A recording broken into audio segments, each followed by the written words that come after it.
So I recently realized that either this is getting filmed in my mom's craft room on a photo booth, or it's just never getting done. So we're both gonna have to put up with this quality. A few months ago, my friends found my old Pinterest account.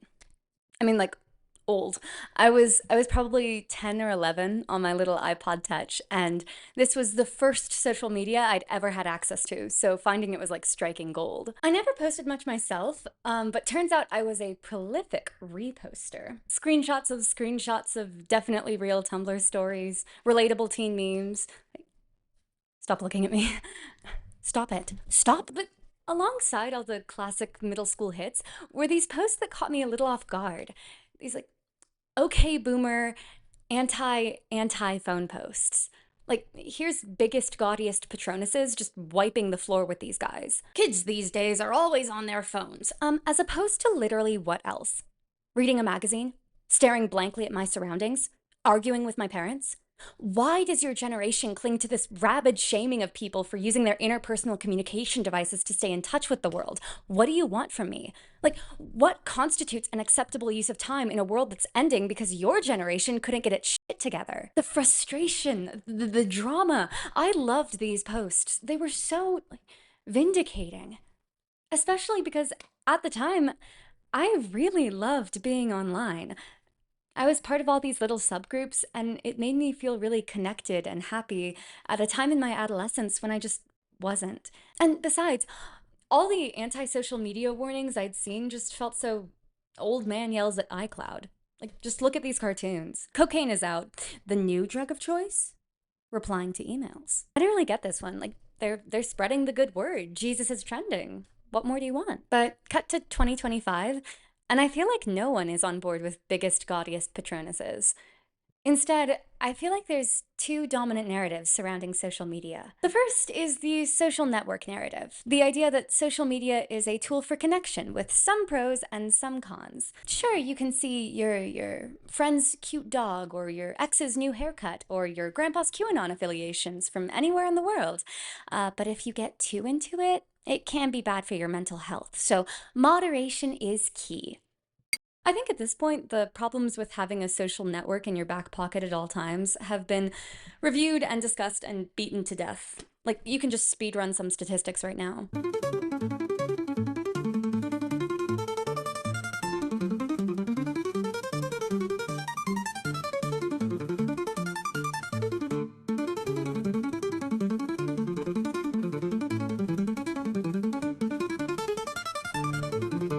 Some of the research in this vein is really prescient and important, and some of it is just totally out of touch. Easily, my favorite video from this genre is a PSA called "Are You Living an Insta Lie?"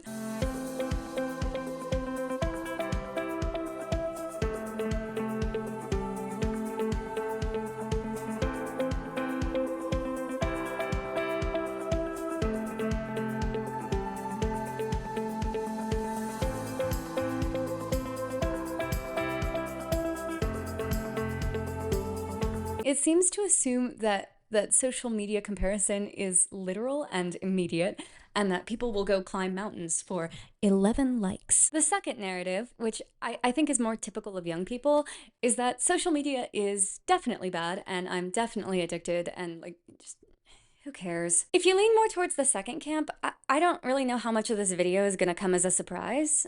But I do think it's important to chart how social media went from a ranking tool for Harvard hotties to whatever this is. At this point, I don't think the problem with social media is about replies or likes or envy or FOMO or even mental health. It's about memory. The Odyssey is one of history's most influential myths. Homer's epic stars the hero Odysseus, detailing his encounters with monsters and gods and natural disasters as he sailed home to Ithaca from the Trojan War. One of these obstacles was the Isle of the Sirens, whose songs of knowledge and enlightenment were said to be so beautiful that any sailor who came within earshot would be hypnotized into jumping off his ship and drowning. And at this point in the story, Odysseus' ship is about to pass by the isle.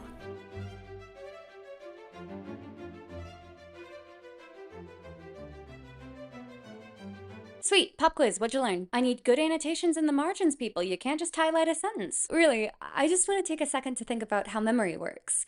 Like, if you would have aced or failed that quiz, how come? According to the anonymous staff at Psychology Today, your memory boils down to two basic components: reflection and novelty. Like, I switched the topic and the visuals and the music really suddenly. That's novelty. And then I paused after reading that story, which gave you time to process it, and then I asked you to think back on what you'd heard. That's reflection. Someone might think from the novelty thing alone that social media is great at creating a ton of new memories. Like, you see a different post every few seconds. But if you've been on social media today, you know that's not true. You can remember a couple of posts, but definitely not all of them, probably fewer than half. So, what's that huge discrepancy about? Why don't our memories of social media match up to the time that we spend on it? That's the question that pushed me to start researching this video. And in order to answer it, we actually have to go back to prehistoric times. In 2006, CEO Jack Dorsey stumbled upon the name Twitter, which instantly clicked as the name for his new social media platform. The definition was a short burst of inconsequential information, and that's exactly what the product was. By 2012, think piece authors were already talking about Twitter's addictive potential, but that same year, its hyperactive younger brother was born. Vine. Vines were really just tweets in video form, but that video form was crucial to hooking viewers. Like, you can be somewhat aware of the outside world while scrolling through Twitter, but the combined auditory and visual stimulation really sucked users in. Videos were 6 seconds long, max, leaving anyone older than 25 in the dust, and the most viral vines are still etched into the brains of an entire generation. Like, here, I say fresh avocado. You think? Free shavakadoo! I say two bros chillin' in a hot tub. You think? 5 feet apart because they're not gay. Yeah, everyone's a free thinker until they see this sign. But behind the scenes, Vine's shareholders weren't having nearly as much fun as its users. For one, the platform neglected to moderate the offensive content that some people would post in hopes of going viral. So while Vine might have been a safe space for white girls doing black sense, it wasn't as appealing to advertisers. The top Viners wanted money for the content they were making, but Vine's lack of content moderation limited revenue. The founders just didn't really have a ton of sympathy for the smirking, shirtless residents of 1600 Vine Street. According to Jeremy Caballona, Vine's community manager, Vine wasn't meant to be a performance platform or a place to get famous. It was meant to capture your life moments. cute. But at the same time, way to diss the most popular creators on your platform, the full-time entertainers and comedians who kind of wanted some credit for bringing a huge chunk of Vine's user base to the app. Again, unlike YouTube, Vine wasn't compensating influencers at all. So the rift between company and creators grew from cold to hostile right as Instagram announced its own video capabilities. Vine couldn't recover from mismanagement and competition, and Twitter ultimately shut down the platform in 2017, leaving millions of mourners in its wake. At that point, I think I was still making Hogwarts House Pinterest boards, but even I could recognize that this was a mass traumatic event. I don't know if I can convey the grief, the outrage, the YouTube compilations made in memorial. The app died, but the audience remained. Enter the Clock app. We all know the story. We all lived the story. Like Twitter, TikTok was a reference to its short, snappy videos, and it seemed to perfect Vine's model. It was created when the company ByteDance subsumed Musical.ly and then overhauled its whole algorithm just a couple of years before 2020, when the whole globe, I guess, just really wanted some inside time. I don't know, I don't really follow politics. For a lot of users, myself included, COVID lockdowns were inextricable from TikTok. But between 2018 and 2019, TikTok's user base more than doubled, and then just about doubled again between 2019 and 2020. So COVID wasn't responsible for TikTok's success. TikTok was. Thing is, in order to monetize the attention of those users, you gotta get ads on the feed. And advertisers were generally pretty wary of the short form scroll format because users would do just that, scroll past the ad. So, okay, YouTube's got this all worked out. Let's just encourage longer videos that keep viewers invested enough to tolerate a mid-roll ad. For a minute, this worked, and advertisers were getting on board. But pretty quickly, TikTok's efforts to expand content length hit an immovable obstacle: its own audience. By the company's own admission, nearly half of all users report feeling stressed out by videos longer than 1 minute. 1/3 watch online content on double speed. Double? Double is crazy to me. Like, I'll hit a video essay with a 1.25 speed if the speaker is really slow, but how much of this are you really getting right now? As far as I could see, the advice to content creators is still to keep videos as short as possible in order to catch attention spans. In fact, why make one video when you can make two? And why make them at all when you can get AI to churn them out for you? Meanwhile, other platforms were catching on to TikTok's success and jumping on the short form content bandwagon. TikTok copycats saw extremely successful launches. Since 2017, Instagram users have spent 80% more time watching videos. This is in spite of the fact that, these copycats have notoriously pretty bad recommendation algorithms. Just for the sake of time, I'm gonna call this kind of fast-paced video algorithm TikTok, but it's shorts and reels and whatever else too. They want to be TikTok so bad, just throw them a bone. Anyway, look at this graph of daily Netflix, YouTube, and TikTok use between 2019 and 2024. The shorter the content a platform offers, the faster that platform's growth. And this is just adults, to say nothing of the iPad kids. Oh, and remember when Twitter expanded its 140 character limit to 280 characters? Everyone kind of rioted at the time, but it turns out that no one really needed to waste their energy. That year, the average tweet went from 34 characters to 33. Yeah, it shrank. To me, that's a testament to the fact that once our attention spans acclimate to short-form content, it's difficult to reset them subconsciously. Like, think about public schools right now. Even though literacy scores are remaining pretty consistent, reading itself, and especially reading for fun, has plummeted, and teachers are reporting that it's become harder and harder to assign a full book. With that in mind, I initially thought that the advertising issue might be a blessing in disguise. Maybe the needs of advertisers could pull TikTok's incentives away from Subway Surfer Storytime. In 2023, however, YouTube Shorts rolled out a creator payment program that's already much more rewarding than TikTok's. Now, if you're one of those people who wants influencers getting paid, this is great in the short term. But long term, accommodating for shorter and shorter content means cultivating shorter and shorter attention spans. So what does this all mean? Nowadays, we think about attention as concentration. People with long attention spans can understand lectures. People with short ones get distracted easily. I hear pay attention, and I think only of my high school chemistry teacher. I never did learn what a sig fig was, but it goes way beyond productivity. There are so many stimuli that we can focus on in any given moment that noticing it all would just short-circuit our brains. Instead, we have to pick and choose what to focus on. In 1890, father of psychology William James wrote, "My experience is what I agree to attend to. Only those items which I notice shape my mind. Without selective interest, experience is an utter chaos." This is the cornerstone of psychologist Gloria Mark's 2023 book, Attention Span.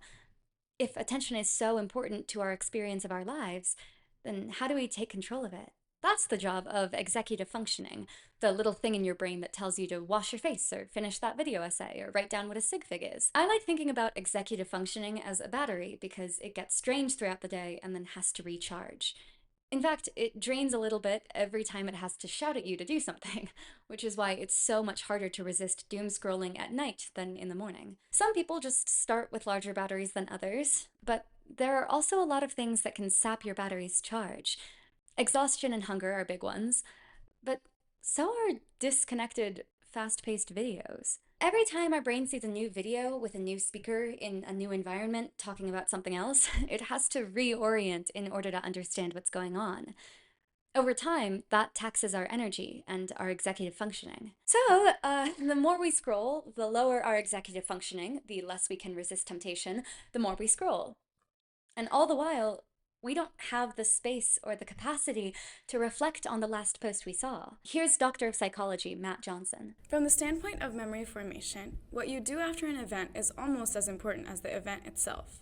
You can easily come away from an hour on TikTok having felt like 10 minutes, and with only a memory of the very last video, caught in a state of perpetual proactive interference. Your memory is only as good as the last piece of content you've seen. And pacing is just one way that TikTok runs interference on your memory. Oh, Zoomers, you're due for a sped-up slime video break. You can just minimize the video, I'll be in the corner. In the meantime, let me take a moment to review the newer recommendation algorithms with those sweet souls who just never downloaded TikTok. So your Facebook feed, I'm just assuming you have a Facebook, it shows you posts from people that you chose to follow. A recommended content feed shows you posts from all over the world. Of course, it can't just be randomized.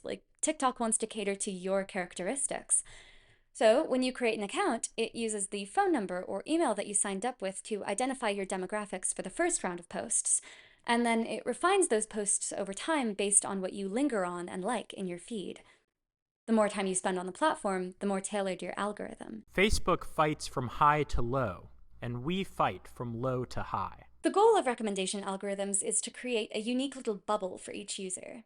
Showing someone too much stuff that's totally new to them pops that bubble. Some recommendation models intentionally poke at that bubble in order to provoke a reaction, but that's kind of a dying breed. That's because, like everything else, people learned from Twitter's mistakes. See, a few years ago, Twitter might intentionally show a Bernie Sanders fan edit to a Republican, hoping that they would comment something negative and drive up short-term engagement. But Twitter began losing its younger user base even before Elon took over.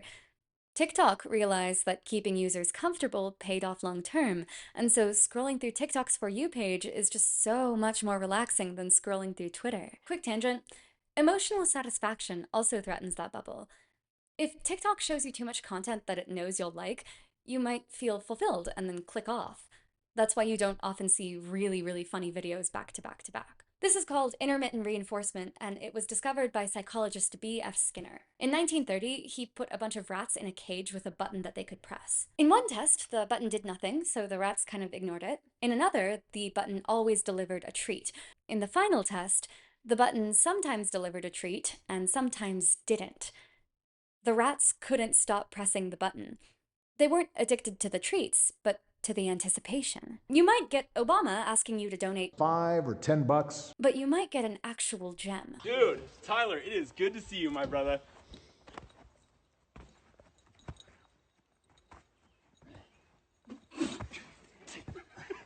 And let me be clear, it's not only TikTok. Just like the short-form scroll format, recommendation algorithms are catching on. Everything is personalized now. Spotify has day lists, your following feed has suggested posts. This chart captures how often teenagers visited certain social media sites in 2023. Now, Snapchat works a little differently from these, but the popularity of every feed-based platform reflects the predominance of recommended videos. Without selective interest, experience is in utter chaos, right? And letting the algorithm select for us creates the least chaotic environment possible. One study out of the University of Kent looked deeper at this difference between choosing what to look at online versus just scrolling through an algorithm. They call it an abstract versus a concrete mindset. Using general internet-related stimuli, we are primed with a more abstract mindset as the internet is a collection of a number of different activities. Conversely, using Facebook-related stimuli, we are primed with a more concrete mindset, as Facebook has more specific and detailed uses. And TikTok is definitely more specific and detailed than Facebook. There are even fewer actions to perform. Facebook, you might stop and comment, you might post something yourself.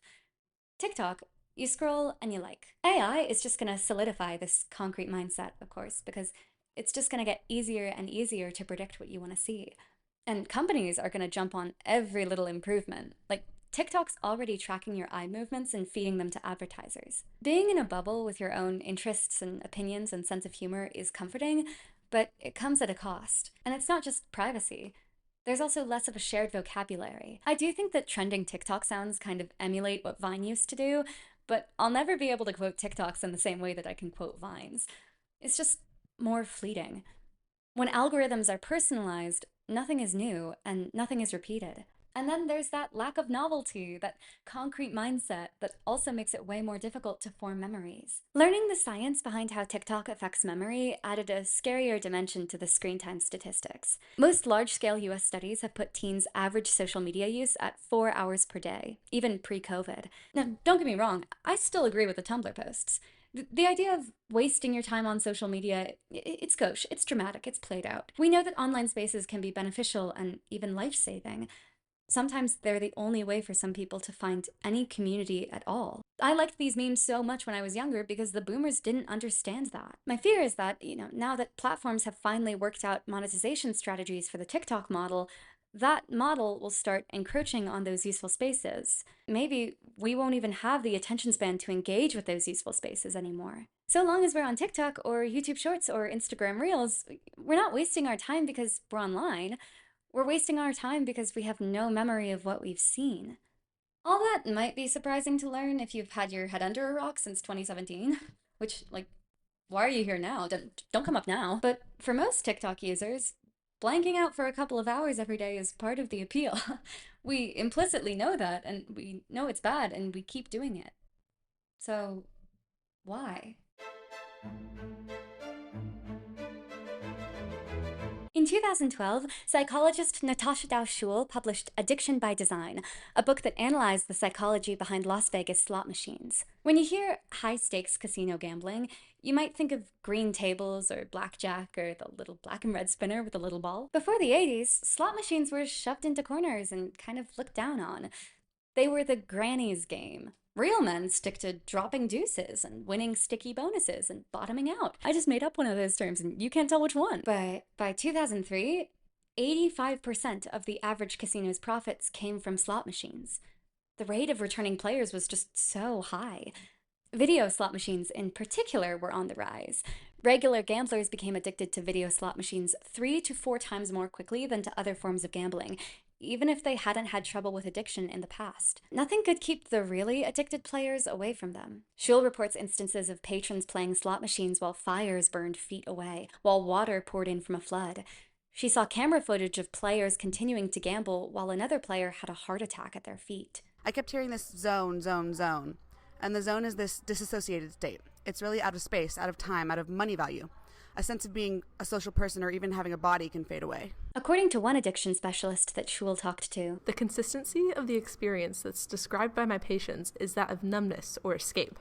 They don't talk about competition or excitement. They talk about climbing into the screen and getting lost. The same year that Addiction by Design was published, tech entrepreneur Asa Raskin realized that one of his inventions had created a different kind of zone. That invention was infinite scroll, the now ubiquitous UX feature that allows platforms to generate new content in the background without you having to reload the page. TikTok is totally reliant on infinite scroll. No one would be on there if you had to wait to see each new video. The thing is, Raskin didn't really anticipate that kind of usage. There was a kind of naive optimism about thinking that my inventions would live in a vacuum and not be controlled by market forces. Raskin ended up co-founding the Center for Humane Technology and starting a podcast called Your Undivided Attention with former Google manager Tristan Harris. One of the podcast's first guests was Natasha Dow. If this seemed a little tinfoil hat, good, that's what I'm going for. Walk with me. If you're working in the normal consumer economy, you buy, say, lumber, screws, and nails for $5.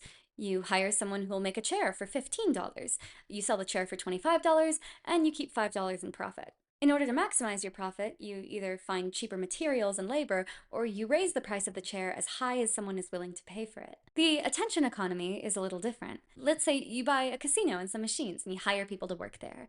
You earn money from people making bets on the machines that they're more likely to lose than win, and you maximize profit by keeping people at the machines. Casinos call this metric time on device. Alternatively, you buy a computer and code an app. You earn revenue by collecting data from your app's users and selling it to advertisers, and you maximize profit by keeping people on the app. Now, the thing about most consumer goods is that demand eventually maxes out. There are a limited number of chairs that each consumer will want. Advertising can increase demand. It's profitable to make consumers think that we need a wide variety of chairs in our home, that this particular cushion will save your back or impress your guests. Big chair would have me believe that I shouldn't put a pool recliner in my dining room. And yet I persist. But at some point, the space in your house is limited, and you can't stuff it full of chairs without getting on a TLC show. Time is also, of course, a finite resource. Apple founder Steve Jobs was actually really big on this point. His 2005 Stanford commencement speech triggered one big existential crisis for the whole graduating class. No one wants to die. Even people who want to go to heaven don't want to die to get there. And yet death is a destination we all share. No one has ever escaped it. Someday, not too long from now, you will gradually become the old and be cleared away. Sorry to be so dramatic, but it's quite true. Your time is limited. He'd bring up death in interviews unprompted. My favorite things in life don't cost any money. It's really clear that the most precious resource we all have is time. I don't really know if this particular audience is in the mental space for that right now, but that's very profound. The problem is, you can say that time is money, but it doesn't really feel that way. It feels malleable. The gamblers that Shul interviewed consistently mentioned the feeling of time freezing or slowing down. I go into a different time frame, like in slow motion. It's a whole other time zone. She cites a 1939 series of essays called Illuminations by philosopher and media critic Walter Benjamin. He argued that as factory workers screw in bolts or as gamblers place bets, they begin to perceive time based not on seconds or minutes, but on the completion of repetitive tasks. When we're on short video feeds, we don't feel like we're scrolling through social media. We feel like we're watching this baby video, and then this one, and then this one, and then he's off to college. They grow up so fast. Point being, we perceive that a period of time moves faster or slower based on the number of memories made in that time period. Think about a kid on a road trip.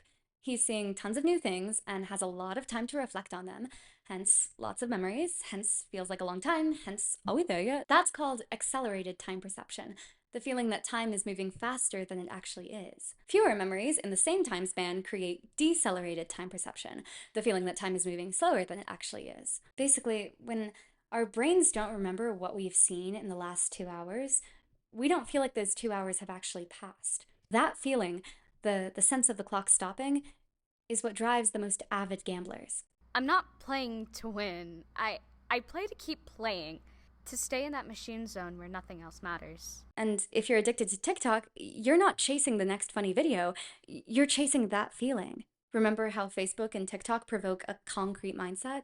When we are primed with a concrete mindset, less attentional resources are allocated to time, leading to a shorter experience of time.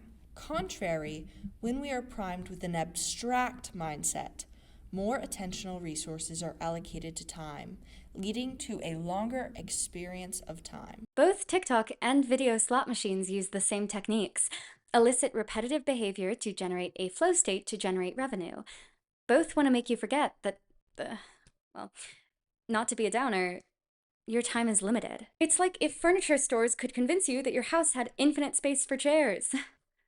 Which, honestly, Target's probably gonna crack that one soon. It was a nice pool recliner, okay? But, Kira, you say, there's like a huge difference between video slot machines and social media. You know, entertainment, communication. Gambling doesn't offer any of that. To which I say, you think we're on a first-name basis? And yeah, that's true, but if social media was just replacing TV as the newest medium for entertainment, we'd see the prevalence of TV plummet as social media boomed. But time spent watching TV, at least in America, hasn't declined. We're not replacing TV with social media, we're spending more and more time on both. For me, just anecdotally, this makes sense. You know, I feel like TV scratches a different itch than TikTok, and new research also suggests that long-form content is more satisfying and engaging than switching quickly between videos. Catching up on TV, or playing a story-based video game, or watching a video essay, they all require unbroken attention and emotional investment. So those activities are more memorable and therefore more gratifying than scrolling. We do the former because we're entertained. We do the latter because we're bored. But then there's communication. Among people who say that social media plays a mostly positive role, 40%, a huge plurality, cite communication with friends and family as the reason why. But I don't know. When I was on Instagram, I spent maybe 10% of my time reaching out to other people or finding inspiration for offline activities. The rest was aimless scrolling and compulsive refreshing. Like, I can't count the number of times that I refreshed Instagram, saw nothing was there, swiped out of the app, and then clicked back on it immediately to see if anything new was there. It's like a chicken nugget. 10% substance, 90% sludge. And I'm not the only one. In 2018, teens reported to Pew Research that the most common reason for using their cell phones wasn't to learn new things or to connect with friends, but to pass time. We're reaching the other side of the bell curve where technology is making communication harder, not easier to access. And I do mean that literally. As phone usage climbs, broadband spectrums have become more and more crowded, leading to worse cellular reception for calls and texts over the past 2 years. More than that, social media is a really clever umbrella term because it doesn't distinguish feed-based from messaging-based platforms. One study that examined time perception on the internet found that feed-based apps like Facebook, Instagram, and TikTok all trigger decelerated time perception. Messaging-based apps like Discord and WhatsApp don't. The user experience is totally different, and they rely on two separate business models, but if TikTok places itself in the same boat as WhatsApp, and WhatsApp is definitely useful, then TikTok must be useful too. In 2019, Microsoft President Brad Smith published a book called Tools and Weapons that has become the ethical tech bros guide to the digital age. Bill Gates wrote the foreword, the CEO of Netflix gave great reviews, TikTok founder Zhang Yiming ordered his whole management team to read it. But while Tools and Weapons gives a great account of security threats, privacy risks, and the consequences of AI, it's really short on criticism of social media. Its only real theory is that we might be replacing real-world relationships with online ones. Technology has made the world a smaller place, but people are less connected with those living next door or under the same roof. Again, it's the social network narrative. Like, hey, people who didn't grow up with the internet, remember your rotary phone? Yeah, social media is just like that, but with more wires. But remember this graph? As Tristan Harris reported to 60 Minutes, there's a narrative that teenagers are using social media like we used to gossip on the phone. But what this misses is that your telephone in the 1970s didn't have 1,000 engineers on the other side of the telephone who were redesigning it to be more and more persuasive. But who cares about that? You clicked on this video for one thing, Greek mythology. When we left off with Odysseus, the ship was about to pass the Isle of the Sirens. So, what's their song? What'd they sing? Come hither, as thou farest, renowned Odysseus, great glory of the Achaeans. Stay thy ship that thou mayst listen to the voice of us two. For never yet has any man rode past this isle in his black ship until he has heard the sweet voice from our lips. Nay, he is joy of it, and goes his way a wiser man. For we know all the toils that in wide Troy the Argives and Trojans endured through the will of the gods, and we know all things that come to pass upon the fruitful earth. And then it ends. Yeah, I was also expecting a little more, but the sirens just hype themselves up for a whole stanza, and then they just stop singing, and the ship sails away, and we never hear about them again. Odysseus never even saw them from the ship. You probably hear siren and think of a beautiful mermaid, but Homer never described their appearance, or even their gender. Odysseus, the crew, we as readers all figure that the sirens must be wise or even just beautiful. But maybe we're ascribing value where there is none. Maybe the desire is the point.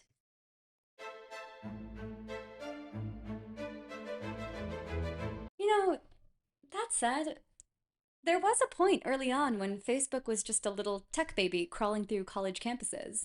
It was unobtrusive and even helpful. So, at what point does social media go from connective tool to attention parasite? According to lifelong tech reporter Kara Swisher, early Silicon Valley wasn't so much the Death Star as it was a laboratory, fueled by the software slogan, "Move fast and break things." When Natasha Dow-Schul observed casino developers at the beginning of her career, she noted the exact same laboratory-style environment. I was hoping that people were sort of packing B.F. Skinner's behaviorist manual in the side pocket of their office desks and hiring brain scientists. And they weren't. You don't find as much as you'd expect of these causal stories and predatory behavior. But once an industry is far enough along, once you have enough research on what sticks, why not upgrade your laboratory? By the time that Bill Friedman released his 600-page magnum opus in 2000, he was already a god of casino management. And here's the thing, tech bros are normally forced to cosplay normal people. I really like Bill Friedman because he just wants you to know how crazy he is. Just as the Pied Piper of Hamelin lured all the rats and the children to follow him, a properly designed maze entices adult players. Perhaps the most significant finding in his book, Designing Casinos to Dominate the Competition, was about right angles.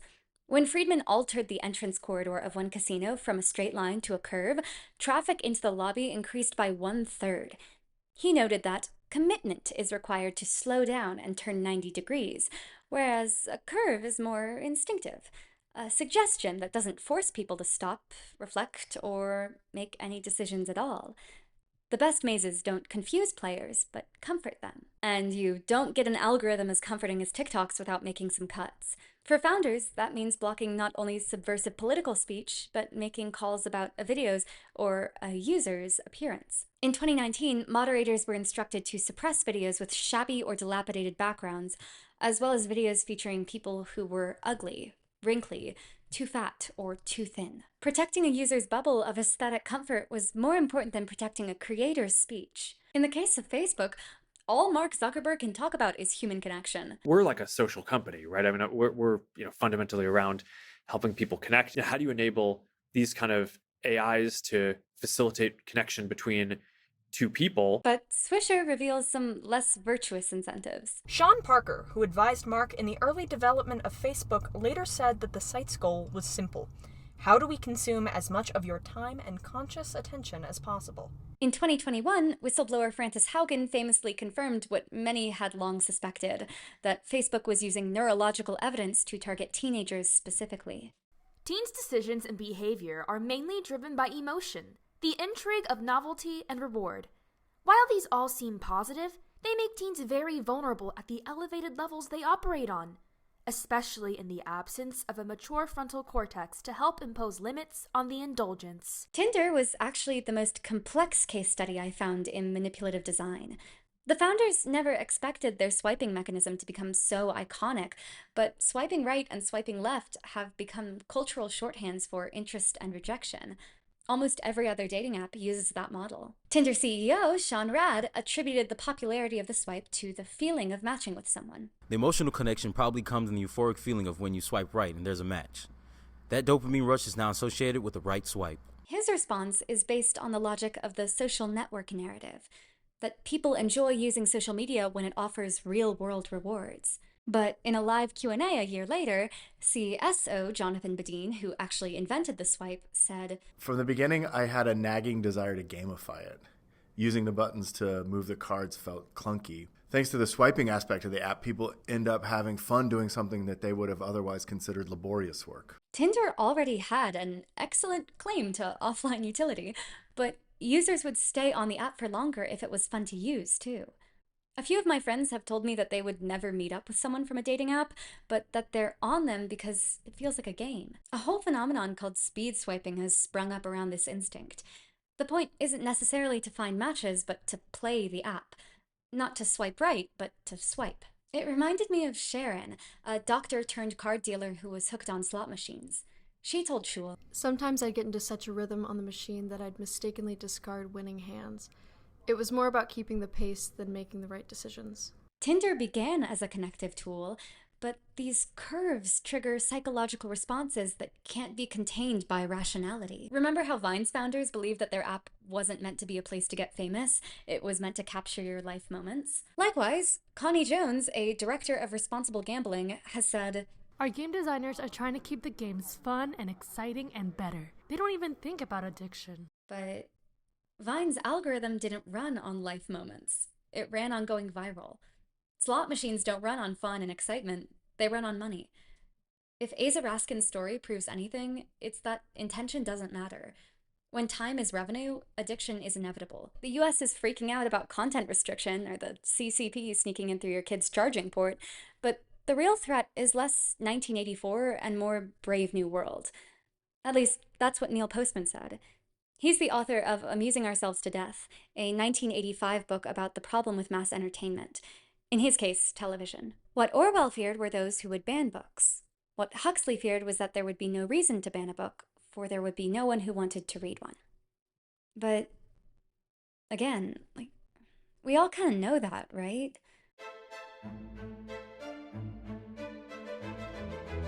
I think that Shul's most interesting interview subject was a woman named Rose, who was herself an engineer.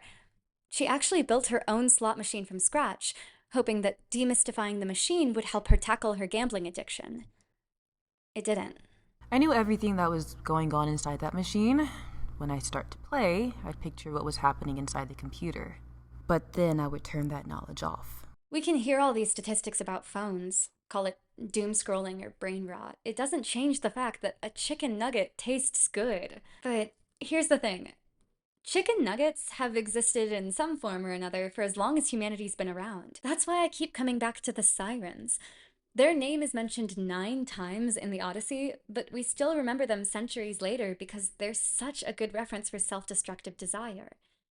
And because Homer offered such good solutions for dealing with them. So, speaking of, everyone was supposed to jump ship when they heard the sirens, right? How did Odysseus hear the song and live? Well, as the ship approached the isle, the goddess Circe gave the crew wax to stuff in their ears, but Odysseus, main character that he was, wanted to hear the sirens. So Circe basically put him on suicide watch. Odysseus tied himself to the mast of the ship and then gave the ropes to his crewmates. When he heard the sirens, he tried to jump overboard, but his crew refused to untie him. That's how he survived. Remember Attention Span, the executive functioning book? It had some pretty strong words for social media, so I was surprised to read this in the solution section. Blocking software might seem like an easy way to promote self-regulation, but it's not a permanent solution. While it did provide benefits in the short term for people in our study who had low self-control, if we take a step back, we realize that it is not actually teaching a long-lasting skill to self-regulate, but rather offloading the work onto the software. It is best to develop your own agency. Okay, sure, yeah, resisting screen addiction on your own would be ideal. And to be fair, Gloria Mark offers some good suggestions for that. She calls them hooks. You can put your phone in a drawer or set timers to mark how long you've been on it. You can allow yourself to start scrolling 20 minutes before a meeting or only in waiting rooms. Basically, you create your own right angles. But anyone who's scrolled for long enough on TikTok to get the stop scrolling PSAs knows how useless they are. If these hooks worked for everyone, then the term social media addiction wouldn't exist. Some of us are too deep in the trenches for the hooks to reach. And personally, my best bet was Homer. If Odysseus had tied himself to the mast but held the ropes himself, he would be fish food. Instead, he gave the ropes to his crew. He trusted his buddies to keep him on the wagon, or ship, or whatever. When I wanted to stop spending so much time on social media, the only solution that worked was making my own screen time restrictions and then making a friend set the passcode. This isn't a right angle, it's a wall. And it comes with a benefit. Remember how your executive functioning drains every time you have to resist temptation? When there's a wall in front of Twitter, your brain won't waste its energy on making that decision. You just can't scroll, you reached your time limit. And here, I disagree with Gloria Mark. To me, creating a wall is self-regulation. You're not offloading the work onto the software, you're doing the work when your executive functioning is at its best. And you're allowing the people you trust to help you, which I think is kind of beautiful. Honestly, I didn't really know how to end this video until one day when I was looking for the Tumblr post that I referenced right at the start, and I came across this guy. Biggest, gaudiest Patronuses. Turns out they're still active today on Tumblr. They post really funny things. But more importantly, they asked the question that has kind of stuck with me all throughout the research and the scripting and the filming process. What constitutes an acceptable use of time? Years later, they kind of updated that question. I'm just going to read this post in full because I really love it. And honestly, it's exactly what I needed to hear when I was 11 years old on my little Pinterest boards. Getting older can be so amazing. You get more familiar with yourself. Learn tips and tricks for troubleshooting your own brain. Trial and error helps you build routines that minimize discomfort, maximize reward. Your preferences and interests don't get set in stone, but you do find out which ones are going to stay with you in the long term and which ones are fun but transient joys to appreciate in the moment. You learn that the world is so much more complex than you were taught, and that that's okay, and that there's an endless supply of things that you can learn or watch or experience or think about if you want to. If you're lucky, you loosen up, stop putting so much pressure on yourself. If you're lucky, you learn to recognize that negative inner voice and whack it with a baseball bat until it hushes up. If you're lucky, you learn to treat yourself gently, not because you are fragile, but because you are worthy of gentleness. I hope you are lucky. And some things will change. Some things will get better. Some things will get good. And maybe you start to recover from the dehumanizing stress of childhood or education. Maybe you learn the power of your own autonomy. Maybe you learn to walk away from bad situations, which is a superpower even if you don't realize it yet. And you get to choose your own clothes and your own food and which relationships to pursue and what to do with your free time and with your life. But don't worry, you get to choose that gradually. And that's crazy and sometimes scary. and extraordinarily, indescribably precious. Thank you for your time.